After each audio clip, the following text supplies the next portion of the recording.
La primera vez ocurrió un martes a las 3:47 de la madrugada. Elena despertó sin razón aparente, con esa lucidez antinatural que precede a las pesadillas olvidadas. La habitación estaba exactamente como debía estar en la luz del despertador, proyectando números rojos contra el techo. El murmullo del refrigerador en la planta baja, el peso familiar de las sábanas. Entonces su visión se fracturó. Durante 3 segundos precisos, vio una habitación diferente, no como un sueño, no como una alucinación. Fue absoluto.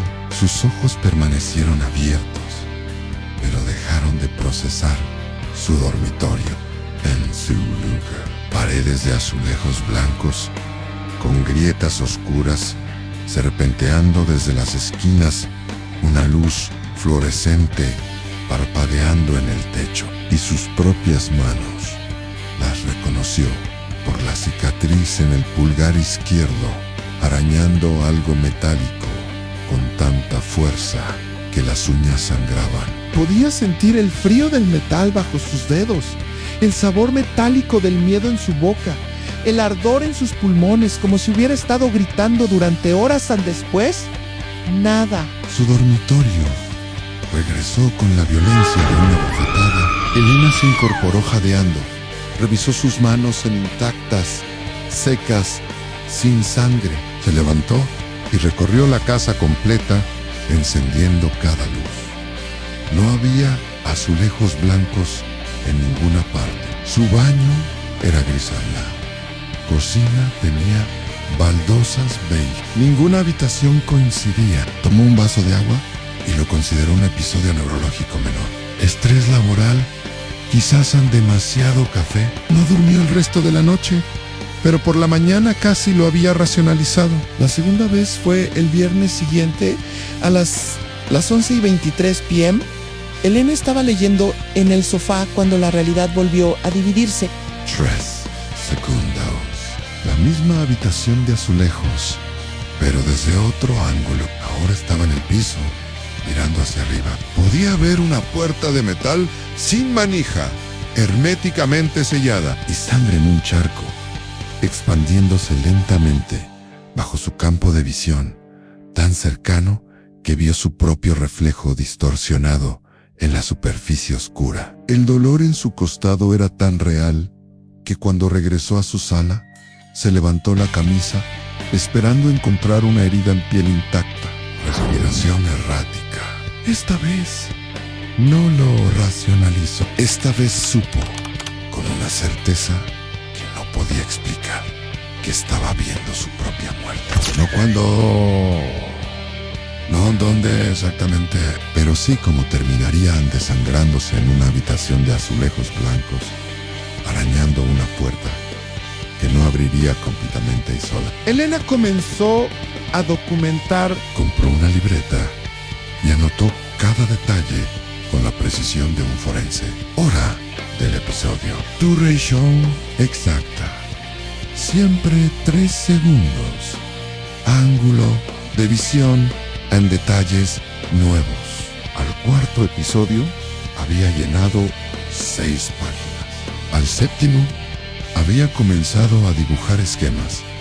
Estaba mapeando su muerte como quien planea una mudanza. Los episodios no seguían patrón temporal. A veces ocurrían 3 en una semana. Luego, nada durante 10 días. Siempre 3 segundos. Siempre la misma habitación, pero desde perspectivas diferentes. Como si una cámara invisible rotara alrededor de su agonía futura. Eventualmente, tendría una imagen completa del espacio, un boceto de su fin. El 9º episodio le mostró algo nuevo. Sus manos arañaban el metal de la puerta. Sí, pero ahora podía ver que había algo escrito en la pared junto a ella. Palabras rayadas con lo que parecía ser sangre. Aunque la visión terminó antes de poder leerlas. Intentó quedarse más tiempo, forzar su conciencia a permanecer en esa realidad bifurcada. Pero los 3 segundos eran inmutables, como una ley física. Dejó de salir. renunció a su trabajo enviando un correo lacónico que no explicaba nada. Sus amigos llamaron durante 2 semanas antes de rendirse. Elena se había convertido en arqueóloga de su propia muerte, desenterrando fragmentos de un evento que aún no ocurría, pero que ya había sucedido en algún pliegue enfermo del tiempo. Cada habitación se convirtió en sospechosa. El baño de su departamento podría ser renovado. La cocina de un restaurante al que nunca había ido podría tener un cuarto trasero. Un hospital, un hotel, un edificio abandonado. El mundo entero era un mapa de asesinatos potenciales, y ella estaba caminando hacia uno de esos puntos marcados sin saber cuál. La paranoia tiene una textura específica. No es el miedo agudo de un peligro inmediato, sino una presión constante detrás de los ojos, un zumbido de baja frecuencia en la base del cráneo. Elena lo sentía cada vez que abría una puerta, cada vez que entraba a un espacio cerrado. Desarrolló rituales. Tocaba las paredes antes de entrar a cualquier habitación, verificando la textura. Los azulejos eran enemigo. Comenzó a llevar un pequeño cuchillo en el bolsillo, aunque no sabía contra qué o quién lo usaría. El episodio número 13 le mostró el techo. Había una mancha de humedad en forma de continente deformado. Usó ese detalle como filtro. Pasó 2 semanas buscando en internet imágenes de techos, foros de construcción, archivos de edificios públicos. Nada coincidía. La mancha era única, lo que significaba que la habitación era única, lo que significaba que aún no la había encontrado, o peor, que aún no existía. Esa posibilidad la mantuvo despierta durante 40 horas seguidas. Si la habitación no existía todavía, entonces cada acción que tomaba podría estar creándola. Cada decisión era un paso hacia su construcción. No ir a un lugar podría salvarte, o podría ser exactamente lo que te lleva a otro lugar donde sí ocurre. La causalidad se había vuelto un laberinto de espejos. Dejó de comer regularmente. El hambre la mantenía alerta. Instaló cerraduras adicionales en su puerta, aunque sabía que no importaba. El peligro no vendría de afuera. Ella caminaría hacia él voluntariamente, en algún momento futuro, por razones que aún no comprendía. El episodio 18 trajo el audio. Por primera vez, 3 segundos de sonido acompañaron la visión. Su propia voz, destrozada por el terror, repitiendo algo una y otra vez. Sonaba como un nombre, pero distorsionado, como si lo dijera con la boca llena de sangre en Elena. Por favor. Elena, por favor. Elena, por favor. Excepto que no estaba pidiendo ayuda a alguien llamado Elena Ansé, estaba hablando a sí misma, suplicándose algo que no podía entender. Compró grabadoras de voz y las colocó por todo el departamento, programadas para activarse con sonido. Si volvía a escuchar ese audio, lo capturaría, lo ralentizaría, lo descifraría. La tecnología se convirtió en su red de seguridad contra un evento que desafiaba toda tecnología. Entonces llegó la visita. Su hermana Carla apareció sin avisar, usando la llave de emergencia que Elena había olvidado confiscar. Encontró el departamento transformado en un centro de comando para un crimen que no había ocurrido. Paredes cubiertas con dibujos de la habitación desde diferentes ángulos. Listas de lugares con azulejos blancos en un radio de 50 kilómetros. El cuchillo sobre la mesa. Las grabadoras parpadeando en rojo. Carla dijo algo sobre terapia. Elena escuchó la palabra hospital y su cuerpo completo se tensó. Los hospitales tienen habitaciones de azulejos, salas de operación, morgues, sótanos de mantenimiento. Dijo que no iría. Carla insistió con esa gentileza condescendiente reservada para los que están perdiendo la cordura. Elena, necesitas ayuda. Elena. Esto no es normal. Elena, por favor, Elena, por favor. Elena, por favor. Las mismas palabras A la misma cadencia, Carla se detuvo a mitad de frase al ver la expresión en el rostro de su hermana. Algo cambió en la habitación. Un desplazamiento sutil de la presión del aire. Elena supo, con una certeza que trascendía la lógica, que este momento era crucial. Lo que dijera ahora, lo que hiciera, estaba escribiendo el guión de su muerte. Aceptó. Dijo que iría al hospital, que hablaría con alguien, que tomaría lo que le recetaran. Mintió con una convicción que sorprendió a ambas. Carla se relajó visiblemente. Acordaron una cita para el martes siguiente. Elena no fue al hospital. En su lugar, comenzó a investigar la infraestructura de la ciudad con la meticulosidad de una ingeniera forense. Planos de edificios antiguos, registros de construcción, permisos de renovación.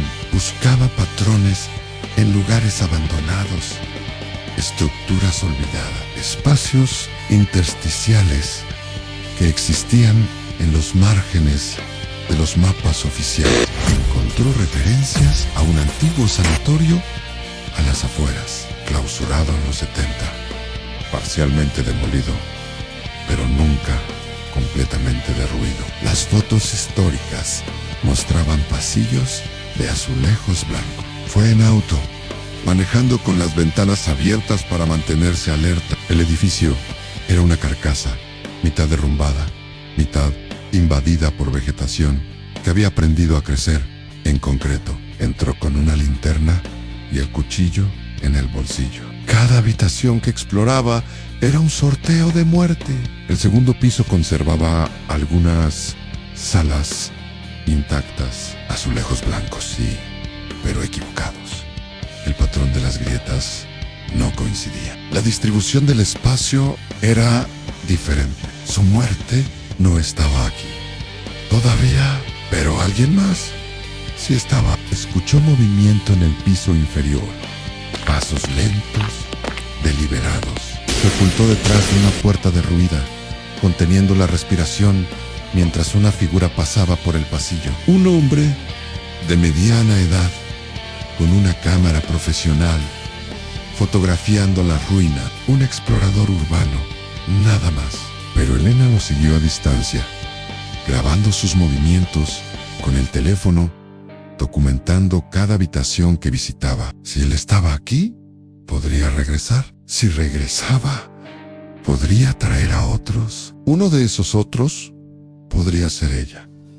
En un futuro que se acercaba con cada episodio, el 22º episodio fue diferente. 3 segundos.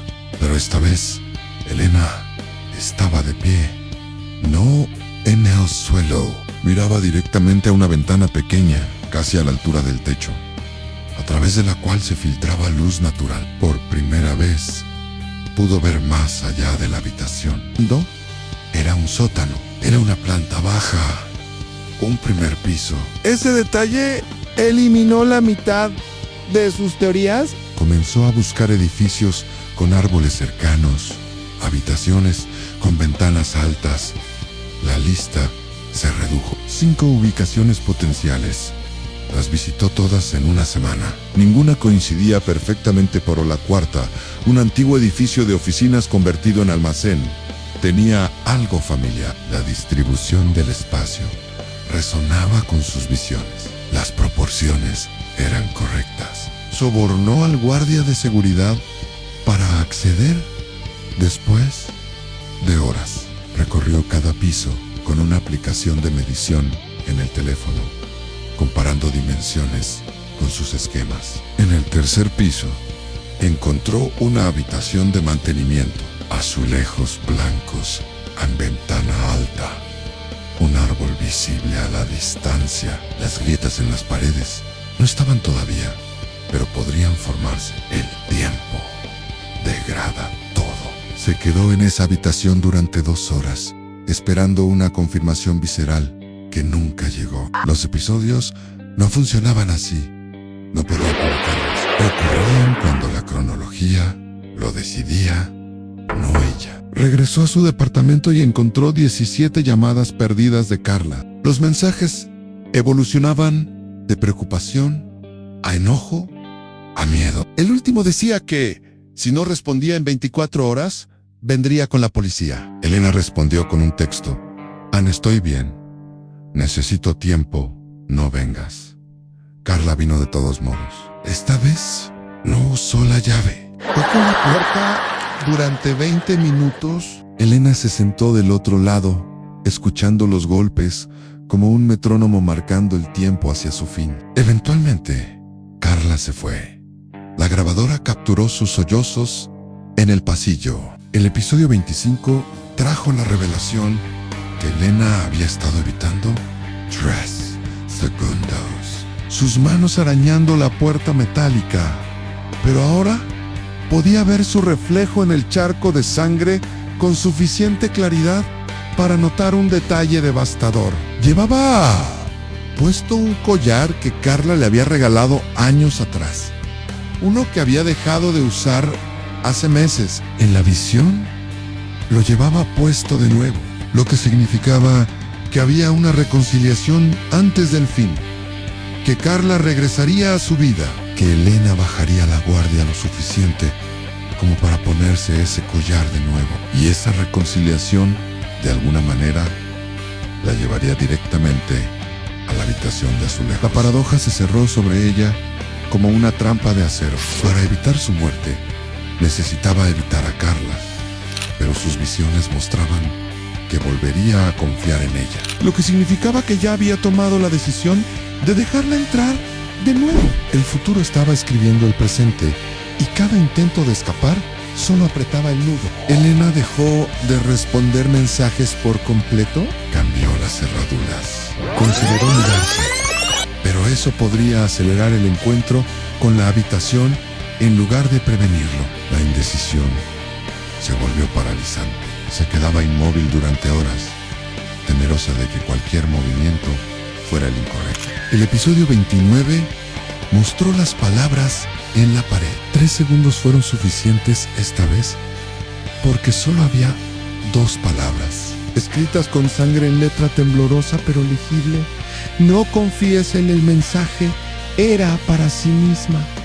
Obviamente, un último intento desesperado de advertirse sobre algo, pero no confiar en quién, en sus propias decisiones, quizá, en la idea de que podía prevenirlo. Carla forzó una intervención. Apareció con un cerrajero y 2 oficiales de policía, argumentando que su hermana estaba en peligro. Elena los dejó entrar porque resistirse solo confirmaría lo que ya sospechaban.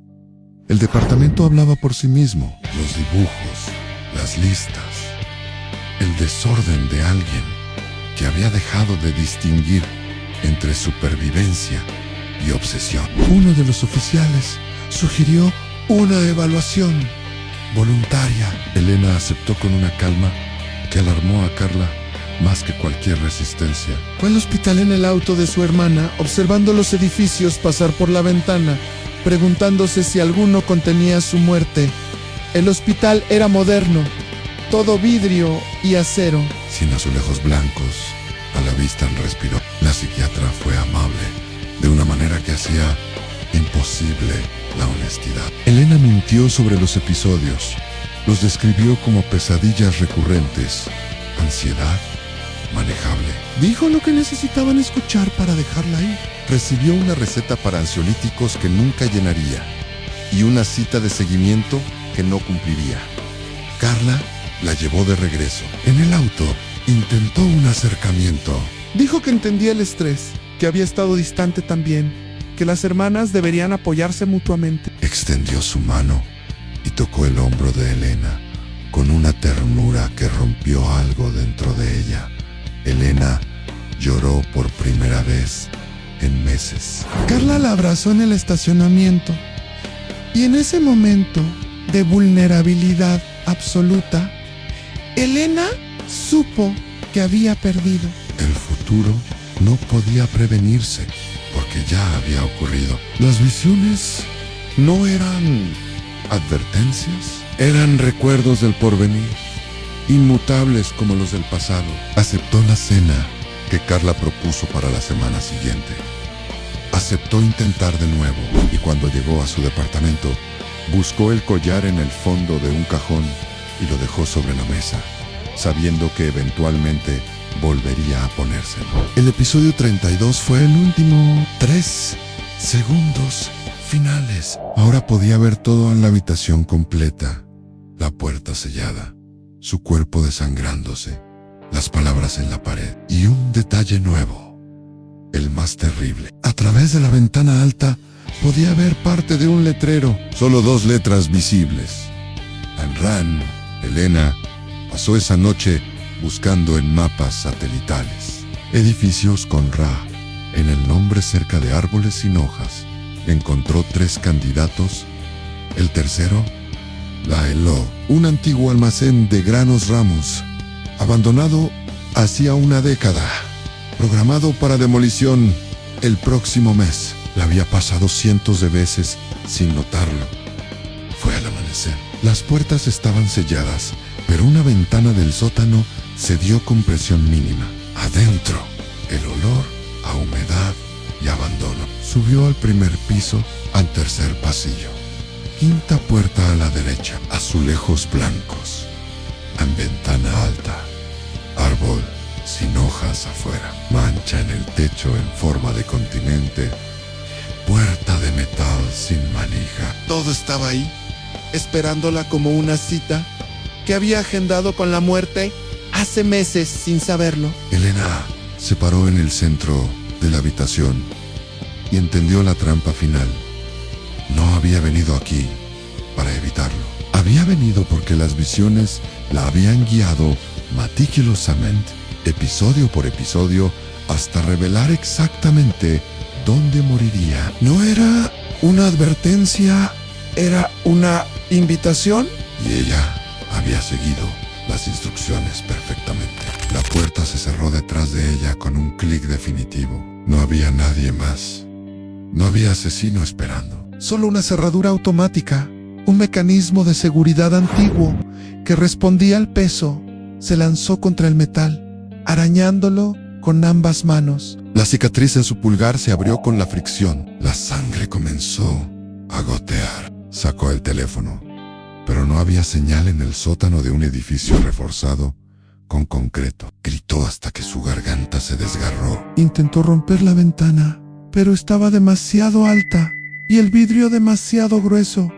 A las horas pasaron. Usó su propia sangre para escribir en la pared: no confíes. Una advertencia para nadie, porque nadie vendría hasta la demolición programada, semanas después de que su cuerpo dejara de moverse. La herida en su costado apareció más tarde, cuando tropezó contra un borde metálico afilado en la oscuridad. No era profunda, pero sangraba constantemente. Se sentó en el piso, mirando su reflejo en el charco, expandiéndose, y finalmente entendió. Las visiones nunca fueron sobre salvarla, fueron sobre asegurarse de que ocurriera exactamente como debía. Cada detalle revelado la había guiado aquí con la precisión de un GPS programado hacia la autodestrucción. Y ella había seguido las instrucciones, porque la naturaleza humana no puede resistir resolver un misterio, incluso cuando el misterio es el mapa de su propia aniquilación. En algún momento futuro, pensó, alguien más empezaría a tener visiones. 3 segundos de una muerte que aún no ha ocurrido, y comenzarían a documentar, a investigar, a buscar, y cada búsqueda los acercaría más, hasta que finalmente encontraran el lugar exacto donde terminarían, porque así funciona.